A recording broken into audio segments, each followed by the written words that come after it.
News आपको बता दें, जम्मू कश्मीर में 4 आतंकी ढेर हुए हैं। तो अलग अलग मुठभेड़ चल रही थी और इस बीच बड़ी खबर यह है कि पुलवामा में 1 आतंकी मारा गया, जबकि हंदवाड़ा में 2 आतंकी मारे गए हैं। यहां पर बड़ी कामयाबी मिली है। इसके अलावा गांदरबल में भी लश्कर का 1 आतंकी मारा गया है। तो अब ये 4 आतंकी मारे गए हैं। रिफत मेरे सहयोगी इस वक्त फोन लाइन पर मौजूद है। रिफत, अब संख्या 4 हो चुकी है और क्या जानकारी मिल रही है कि चारों आतंकी लश्कर से जुड़े हुए थे? जसप्रीत, बिल्कुल पुलिस ने जो है कंफर्म कर दिया है कि 3 जो अलग अलग एनकाउंटर्स हुए हैं, एक पुलवामा में, एक हंदवाड़ा में और एक गांदरबल में, और 3 एनकाउंटर्स में 4 मिलिटेंट मारे गए हैं, जिसमें 2 जैश के हैं और 2 लश्कर के हैं। और तो कुल मिला के 3 दिनों में 7 मिलिटेंट मारे गए। आपको मालूम है कि थर्सडे को जो है पुलवामा में 2 मिलिटेंट मारे गए थे और श्रीनगर में 1 मिलिटेंट मारा गया था। जो श्रीनगर में मिलिटेंट मारा गया था, पुलिस का कहना है कि वो पाकिस्तानी था। तो कुल मिला के 3 दिनों में 7 मिलिटेंट मारे गए और मिलिटेंटों ने जो है 2 जगहों पे जो है सरपंच की हत्या कर दी, एक खनमू एरिया में और एक कुलगाम एरिया में। तो 7 मिलिटेंट फिलहाल 3 दिनों में मारे गए हैं अलग अलग एनकाउंटर्स में। ठीक है रिफत। इस बीच यूक्रेन रूस युद्ध का 17वां दिन है और यूक्रेन ने बड़ा दावा किया है। यूक्रेन की सेना का दावा है कि उसकी सेना ने रूसी टैंक के काफिले पर हमला किया। हमले में रूस के बहुत से जवान मारे गए हैं। हमले के बाद रूसी सेना अपने मरे हुए जवान और टैंक को छोड़कर भागते दिखे। यूक्रेन की सेना ने रूसी टैंक के काफिले पर एंटी टैंक मिसाइल से हमला किया। जब पहले टैंक पर हमला हुआ तो काफिले में पीछे चल रही टैंक ने अपना रास्ता मोड़कर भागने की कोशिश की, लेकिन यूक्रेन की सेना ने उन पर भी एंटी टैंक मिसाइल से हमला कर दिया और उसे पूरी तरीके से ध्वस्त कर दिया।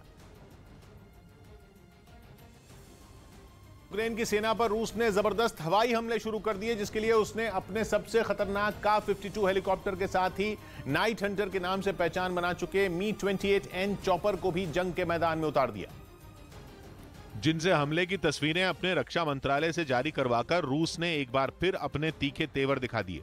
लेकिन ये हमले किस जगह किए गए वो उसने नहीं बताया। लेकिन जो तस्वीरें सामने आई उनमें हेलीकॉप्टर से दागी गई मिसाइलों के धमाकों से एक सड़क पर खड़ी गाड़ियां तबाह होती नजर आईं और वहां से काले धुएं का गुबार उठता दिखा। इससे पहले बर्फ से ढके इलाके में अपने तय टारगेट के पास पहुंचते ही रूसी सेना के चॉपर ताबड़तोड़ फायरिंग करते दिखाई दिए। और जब ये हेलीकॉप्टर अपने निशाने के और करीब पहुंचे तो उनसे मिसाइलों की ऐसी बरसात शुरू हुई मानो जंग पर बनी किसी फिल्म का सीन शुरू हो गया हो।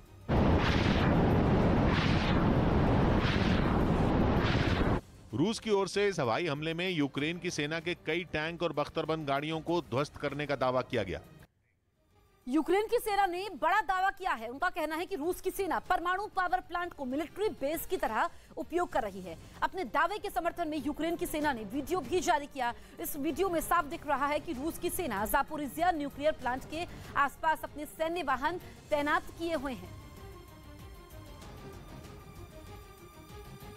वहीं यूक्रेन में रूस के ताबड़तोड़ हमलों के नए वीडियो सामने आए। वहां 16 दिन से भीषण लड़ाई चल रही है, जिसकी कई तस्वीरें आ चुकी हैं। इसी कड़ी में रूसी सेना के हमले के कुछ और वीडियो आए, जिनमें यूक्रेन के कई हिस्सों में बम बरसते दिखे। एक वीडियो में पूर्वी यूक्रेन की नीपर नदी के पास नीप्रो शहर के बीचों बीच जैसे ही बम गिरा, वहां जोरदार धमाका हुआ। ऐसा लगा मानो आग की लपटें आसमान को ही छू लेंगी। हमले के बाद चारों तरफ सन्नाटा छा गया। वहीं एक दूसरे वीडियो में नीप्रो शहर के ही एक और हिस्से को रूसी सेना ने निशाना बनाया और बम गिरा दिया। हमले के इस वीडियो को एक शख्स ने अपने मोबाइल फोन में रिकॉर्ड कर लिया। यूक्रेन के पश्चिमी शहर इवानो फ्रैंकोविस्क को भी रूस ने नहीं छोड़ा। वहां भी अलग अलग हिस्से में बमबारी की गई। हमले इतने भीषण थे कि चारों तरफ धुएं का गुबार छाया दिखाई दिया। अमेरिकी रक्षा मंत्रालय पेंटागन ने अभी बड़ा दावा किया है। पेंटागन का दावा है कि रूसी सेना यूक्रेन की राजधानी कीव के और नजदीक पहुंच गई है। पेंटागन के प्रवक्ता जॉन किर्बी का कहना है कि सैटेलाइट से जो तस्वीरें मिल रही है उसमें देखा गया कि रूसी सेना पूरब की तरफ से वहां पर पहुंची है और शहर खंडर में तब्दील हो चुके हैं। तो ये बड़ा दावा किया गया है अमेरिकी रक्षा मंत्रालय की तरफ से कि रूसी सेना यूक्रेन की राजधानी कीव के बेहद नजदीक पहुंच चुकी है। हालांकि इतने दिनों से जंग जारी है, 24 फरवरी से अभी तक रूसी सेना कीव पर कब्जा नहीं कर पाई है।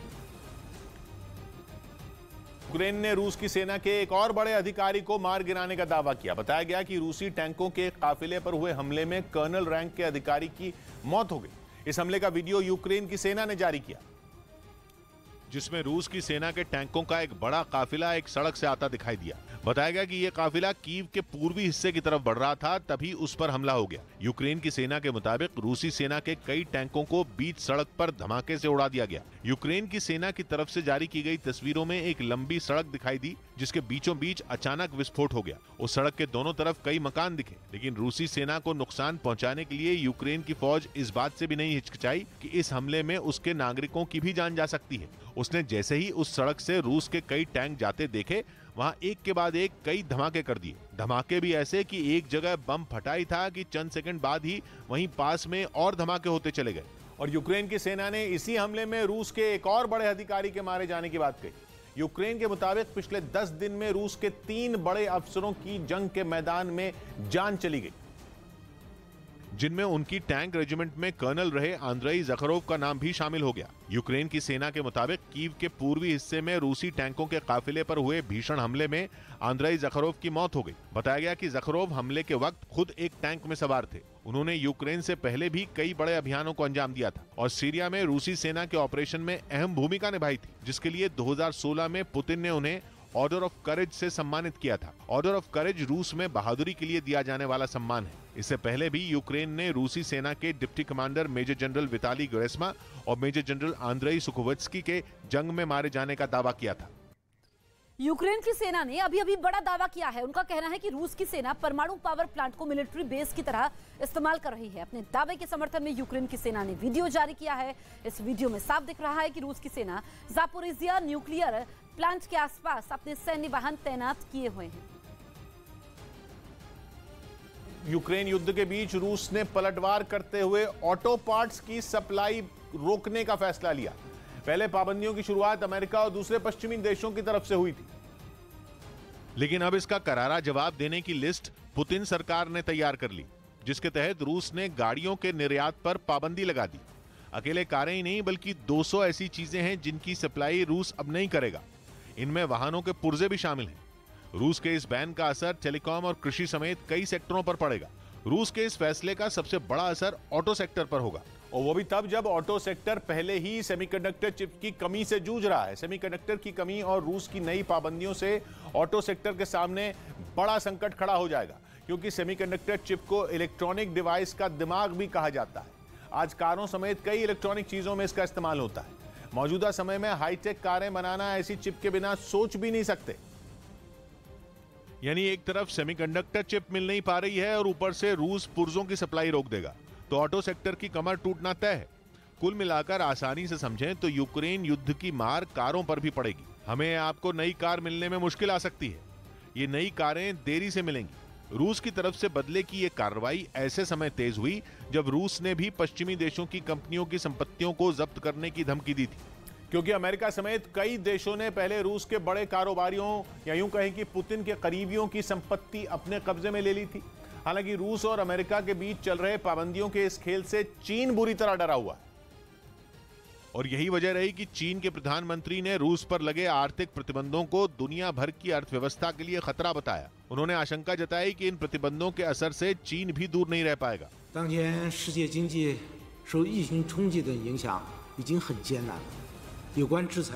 यानी चीन के प्रधानमंत्री को भी डर है कि देर सवेर इन प्रतिबंधों की मार चीन पर भी पड़ेगी। यूक्रेन के विंतिसिया प्रांत के एडमिनिस्ट्रेशन हेड ने एक वीडियो जारी किया। इस वीडियो में यूक्रेन की सेना के स्पेशल कमांडो दिख रहे हैं। वीडियो में सभी कमांडो घने जंगल में दिख रहे हैं। ये वीडियो रात के अंधेरे में लिया गया है, जिसमें सभी स्पेशल कमांडो हाथ लगाकर जंगल में छिपे दिखे हैं। वीडियो में साफ दिख रहा है कि सभी कमांडो के हौसले बुलंद हैं।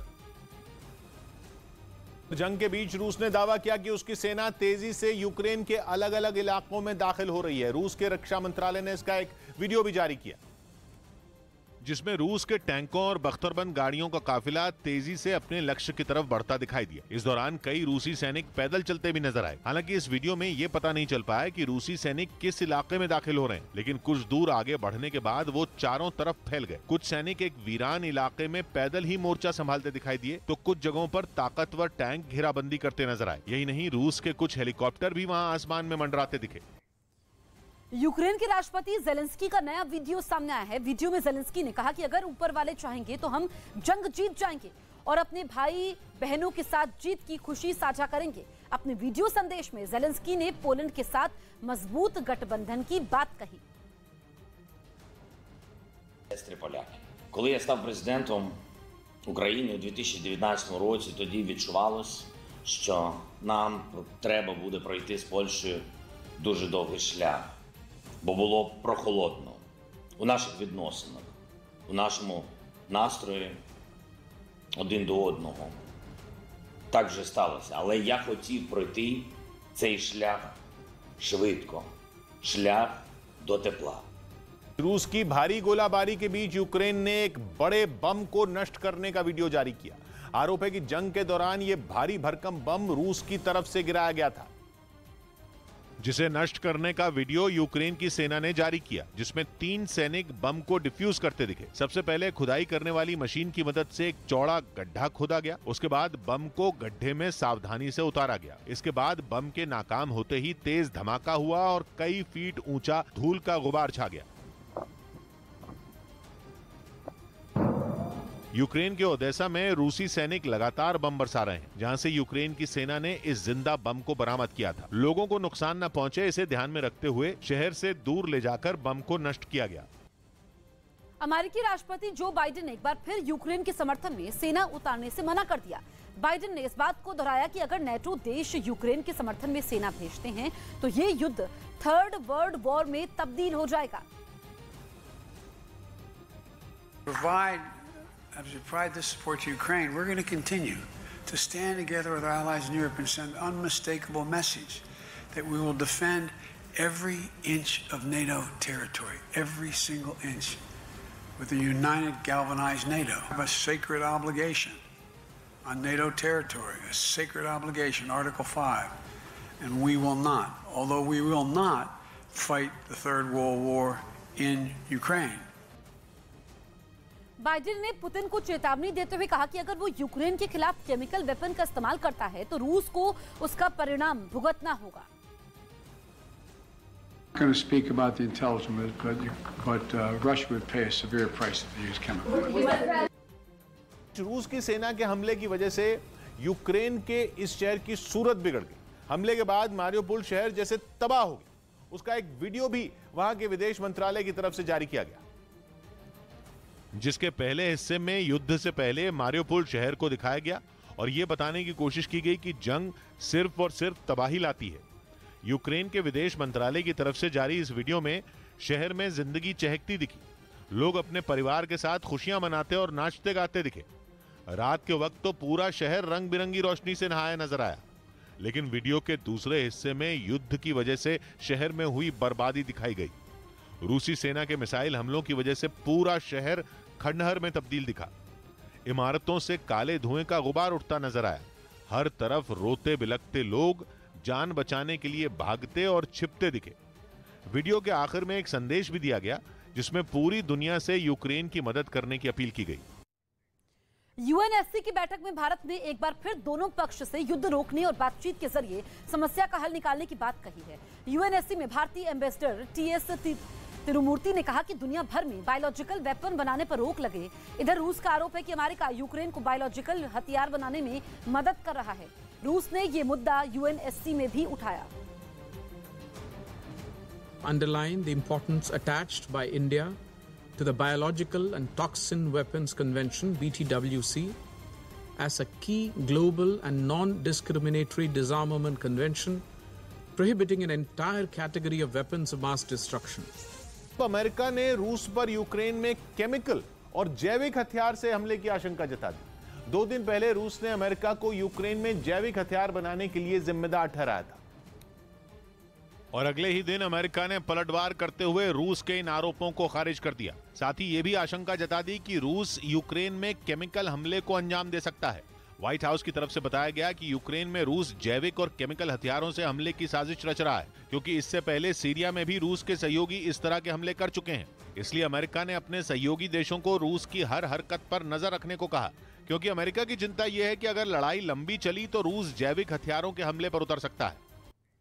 यूक्रेन की राजधानी कीव में खौफ के साए में जी रहे लोग किसी भी कीमत पर बाहर निकलने को बेताब नजर आए, जिनमें छोटे बच्चे भी शामिल हैं।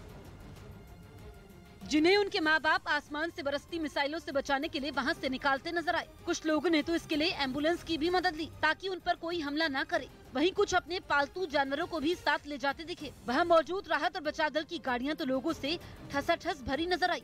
इस दौरान लोग एक दूसरे की मदद के लिए भी आगे आए। उनमें जिनके पास कार थी वो बाकी लोगों को भी अपने साथ वहाँ से निकाल लाए।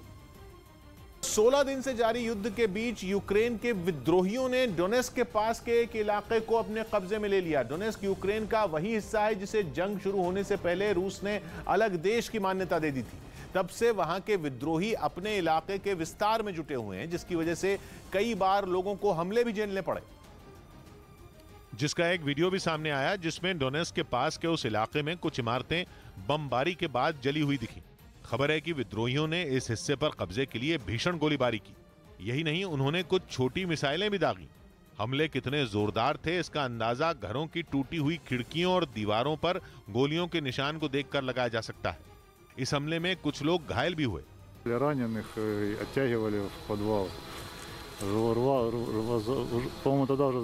यूक्रेन के विद्रोहियों ने न सिर्फ घरों को निशाना बनाया बल्कि एक ऑयल टैंक को भी उड़ा दिया।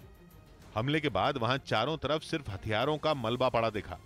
कई ऐसी मिसाइलें भी नजर आईं जो दागे जाने के बाद भी नहीं फटी।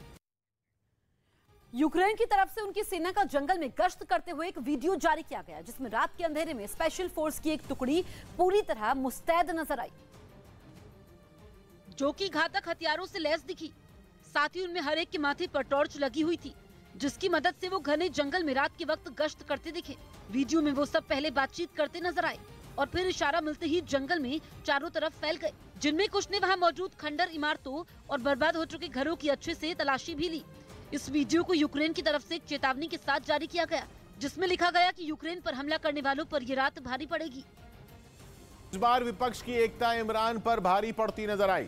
विपक्ष इमरान खान पर आरोप लगाता रहा है कि वो वही करते हैं जो सेना कहती है।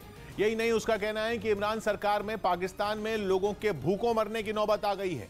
2 दिन पहले वहां की विपक्षी पार्टियों के गठबंधन पाकिस्तान डेमोक्रेटिक अलायंस ने इमरान सरकार के खिलाफ अविश्वास प्रस्ताव भी पेश कर दिया था, जिसके बाद पाकिस्तान की राजधानी इस्लामाबाद में जो हुआ वो किसी सियासी भूचाल से कम नहीं। इमरान का विरोध करने वाली पाकिस्तान की पार्टी JUIF, जिसका पूरा नाम जमीयत उलेमाए इस्लाम फजल है, उसके नेताओं को दिन दहाड़े घर में घुसकर पकड़ा जाने लगा। उनके घर में काले कपड़े पहने कमांडो घुसे और खींचकर अपने साथ ले गए। वो जब JUIF नेता सलाउद्दीन अयूबी के घर में घुसे तो लगा ही नहीं कि पाकिस्तान में कानून नाम की कोई चीज भी है, क्योंकि अयूबी उन लोगों से चीख चीख कर वारंट मांगते रहे, लेकिन उनके कानों पर जू नहीं रहेंगी।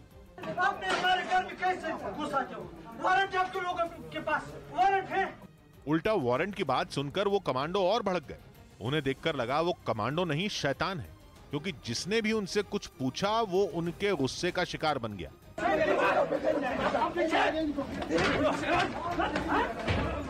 ये बात किसी से छिपी नहीं है कि पाकिस्तान में प्रधानमंत्री वहां की सेना का प्यादा होता है, जिसकी आड़ में सेना मनमानी करती है। कहा जा रहा है कि विपक्षी नेताओं के साथ अपराधियों जैसा सलूक करने वाले कमांडो भी उसी ने भेजे थे, जिन्होंने चुन चुनकर उन्हीं नेताओं को पकड़ा जो इमरान सरकार के खिलाफ वोट डालने वाले थे। उन्होंने ये तक नहीं देखा कि वो घर में हैं या संसद में, और दंदनाते हुए हर उस जगह पहुंच गए जहां उन्हें JUIF नेता मिल सकते थे। इन नेताओं को खींचकर ले जाते समय न उनकी उम्र का लिहाज रखा गया, न ही उन्हें उनका जुर्म बताया गया।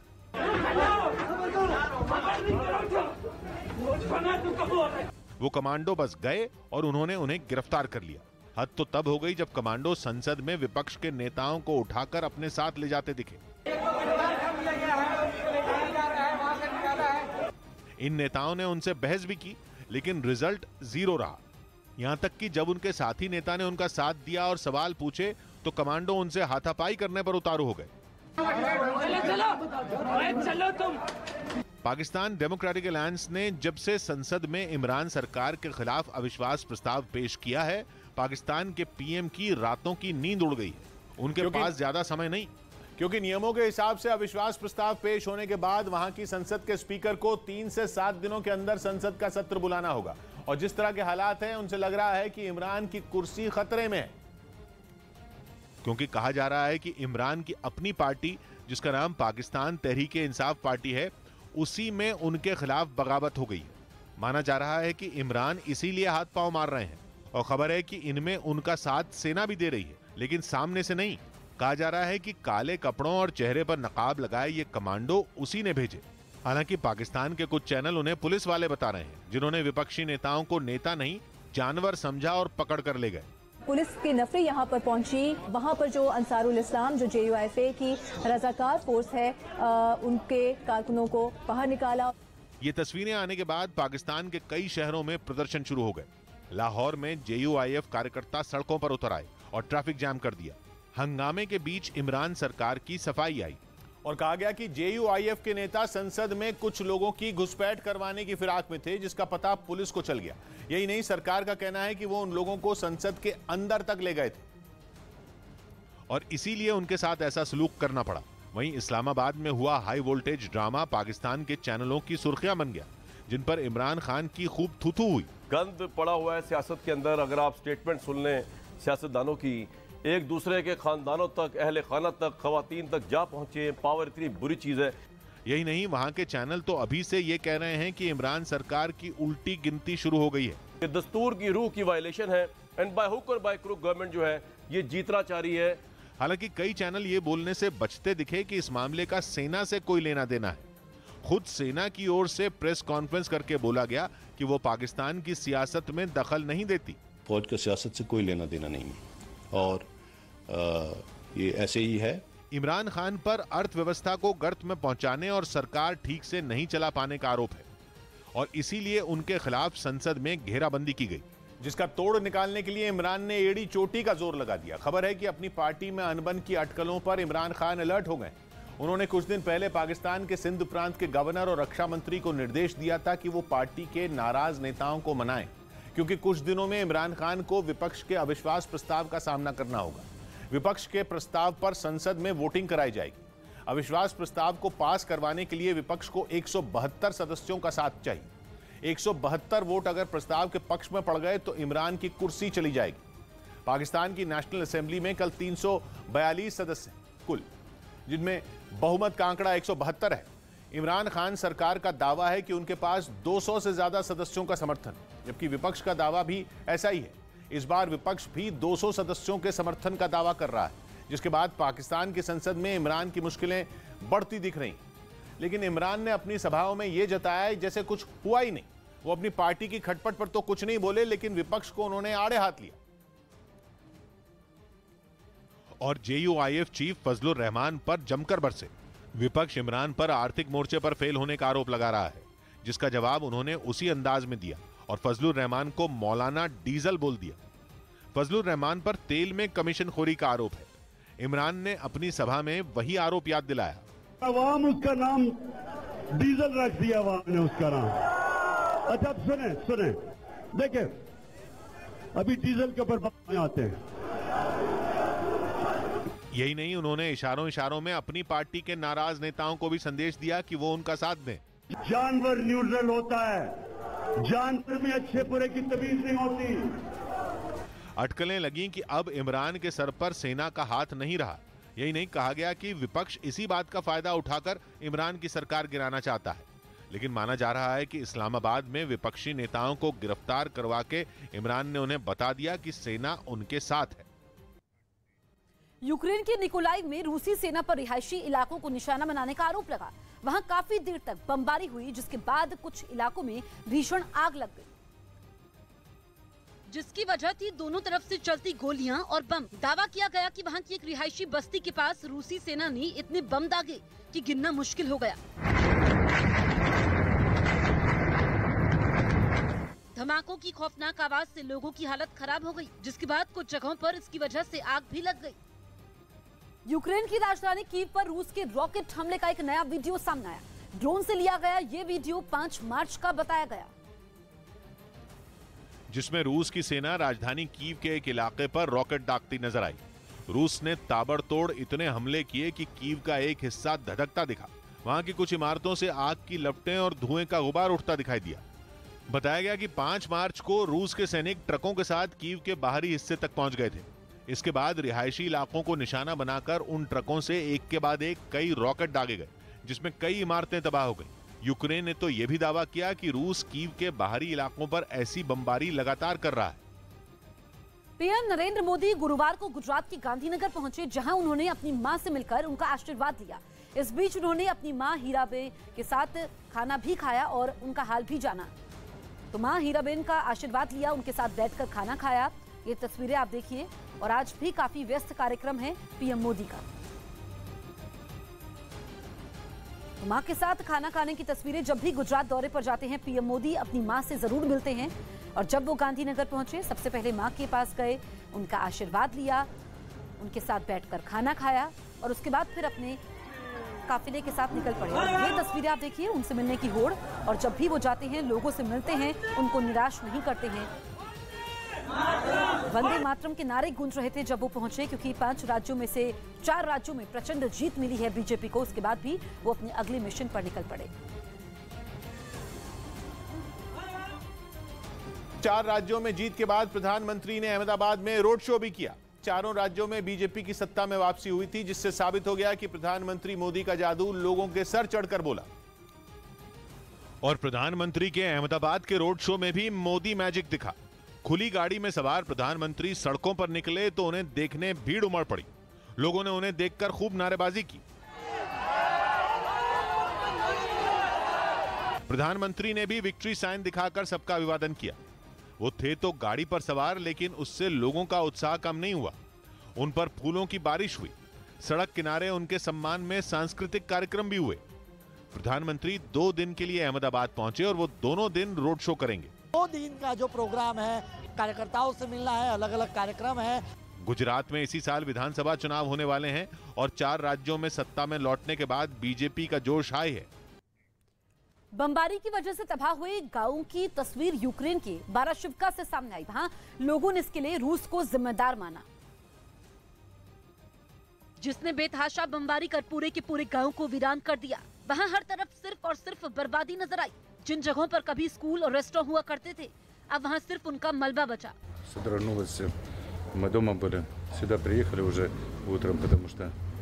इस तबाही के मंजर के बीच यूक्रेन की सेना के जवान लोगों की मदद करने पहुंचे, जिसके बाद कुछ लोगों ने अपने घरों को वापस रहने लायक बनाने की कोशिशें भी शुरू कर दी। यूक्रेन ने रूस के खिलाफ प्रोपेगेंडा वॉर तेज कर दी, क्योंकि पुतिन ने सीरिया में आतंकी संगठन आईएसआईएस से लड़ने वालों को यूक्रेन भेजने का फैसला लिया। लेकिन रूस की ये बात यूक्रेन को रास नहीं आई और राष्ट्रपति ज़ेलेंस्की के सलाहकार ट्वीट कर इस मामले में कूद पड़े। इस ट्वीट में उन्होंने पुतिन के बयान को आईएस से जोड़ दिया। ज़ेलेंस्की के सलाहकार ने दावा किया कि रूस ने अब आईएस आतंकियों की भर्ती शुरू कर दी। हालांकि पुतिन का दावा है कि वो 16,000 से ज्यादा उन लोगों की भर्ती करेंगे जिन्होंने आईएस के खिलाफ सीरिया में जंग लड़ी। यूक्रेन अब तक पूरे युद्ध में रूस पर ही प्रोपेगेंडा वॉर चलाने का आरोप लगाता रहा, लेकिन ज़ेलेंस्की के सलाहकार का ये ट्वीट किसी के गले नहीं उतरा, क्योंकि पुतिन सरकार कई साल से सीरिया के राष्ट्रपति बशर अल असद का समर्थन कर रही है और बशर अल असद लंबे समय से आईएस से लड़ रहे हैं। ऐसे में आईएस भी रूस का दुश्मन हुआ। रूस की सेना खुद सीरिया में असद सरकार की मदद करती रही है ताकि आईएस को सीरिया से उखाड़ फेंका जा सके। ऐसे में सवाल यह है कि पुतिन क्यों आईएस की मदद लेंगे?